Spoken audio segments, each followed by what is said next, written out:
Hi everyone, Bad Guy here, back again with another album review for you all. In today's review, I'm going to be talking about the newest and first studio album by Billie Eilish, an alternative pop slash electropop artist. Her rose to fame in 2015 after her song Ocean Eyes caught the attention of Interscope Records after she posted it on SoundCloud, and since then, she's been one of the most successful and influential acts in the pop scene today.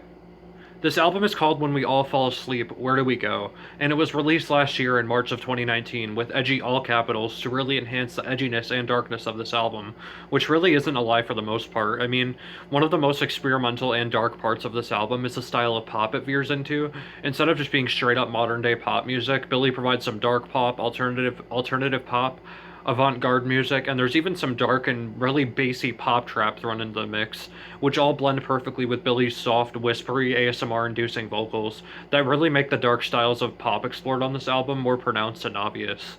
Most pop these days is meant to just make it onto the radio and be a worldwide hit, but you can really tell that Billy actually wants to get a message across and be something way better and different than all the other pop artists out there, not only with her style of music, but her lyrical content too. Whereas most pop artists are either using cliche or recycled lyrics to sing about breakups or just ultimately using the same things that every other artist use, Billie sings about things that are so taboo in pop music today, like mental health, drug use, etc. And she constantly continues to work so many different instruments and styles into her music instead of the typical computer made pop. Uh, let's see, she works in acoustic guitar, piano, synth, trap beats occasionally. And it's just ultimately, I like that she's not overdoing the trap beats too.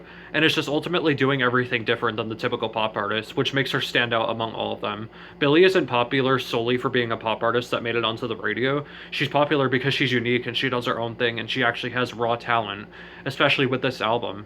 And one of the best parts about this album is that it's a pop album that doesn't feel like a pop album. It feels like something way more unique and meaningful and creative and open-minded, which I really like.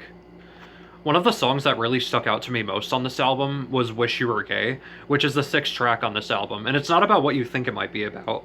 It's not about Billie wishing a girl was gay so she could date her, it's about Billie wishing a guy was gay so him and her could just be through already. I love this aspect of the song for many different reasons, the first one being is that the title makes you think it's an ordinary love song about loving someone so much, but it's actually the complete opposite.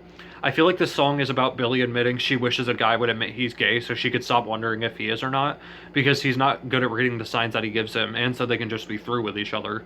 It's a really interesting concept, with a really interesting sound, too. Another song that really stuck out to me was You Should See Me in a Crown, which is probably the darkest and most edgiest song on this album. The intro starts out with some really dark and prominent bass, and then the chorus features a fast, skittering trap beat, backed up by some even heavier bass. Billie manages to make this whole record cohesive and manages to make these songs feel like they all belong together, even if they all sound completely different, which most artists these days can't really do. It's such an interesting song.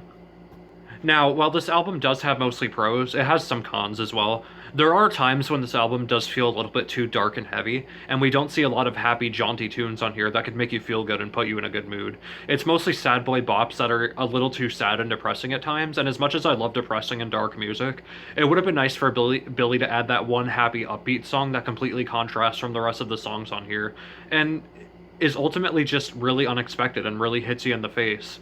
That's not to say that some of the songs on here aren't more happier sounding and more upbeat sounding than others, because there are some that are definitely are, so we don't have to get entirely bored of the whole sad dark theme, but it would have been nice to have a completely happy-go-lucky song or two. It's just a really quiet, claustrophobic album that could have used a more brighter and open-minded track. There's also a couple songs on here that I'm not really the biggest fan of. Milo is kind of a weird track to say the least. I like the chorus, but that's probably the only part of the song that interests me. The rest of the song just has this weird jack-in-the-box sounding instrumental with some weird pitchy bass that's not backed up by any drums whatsoever. The song ultimately just feels a little boring and bland, sorry. I feel like there's so much more that could have been added to it, honestly. It feels really bland. Another song I had some trouble getting into was When the Party's Over. It's a tad too short for my liking, and it feels too bland as well. It's a really basic song structure, I can't talk today, which goes intro, chorus, bridge, chorus. I think I got that.